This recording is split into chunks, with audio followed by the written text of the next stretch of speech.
இந்த உலகத்துல நம்பிக்கையானது ரொம்ப முக்கியத்துவம் வாய்ந்த ஒரு அம்சமா இருக்கும். ரொம்ப எமோஷனோட ஒரு ஒரு விஷயத்தையும் அணுகக்கூடிய மக்களானவர்கள் ஏராளமாக இந்த உலகத்துல இருப்பாங்க. நீங்களும் நிறைய பார்ப்பீங்க. உங்க வீட்லயும் பார்ப்பீங்க.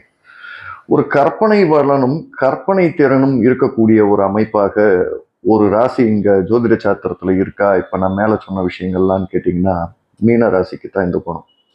எதனா ஒரு நம்பிக்கையானது அவர்களை வாழ்க்கை முழுவதும் கூட்டிக் கொண்டு போய்க்கொண்டே இருக்கக்கூடிய ஒரு அமைப்பு. ஏதோ ஒரு நம்பிக்கையை சார்ந்து அனைவரிடமும் அனுசரித்து எந்த பிரச்சனையிலும் சிக்காமல் அழகாக ஒரு முடிவெடுத்து ஒரு மேலாளர் தன்மையோடு வாழக்கூடிய ஒரு அற்புதமான ராசி இந்த மீன ராசி. இந்த மீன ராசியில பிறந்தவங்களுக்கு இந்த மீன லக்னத்திற்கு இந்த குணமானது நேரடியாவே பொருந்தும். அப்போ மீன லக்னம்னு எடுத்துக்கிட்டா நம்பிக்கையானது முக்கியம். கற்பனை திறன் இருக்கக்கூடிய ராசி. கொஞ்சம் குழப்பவாதிங்க தான். பார்த்துக்கங்க.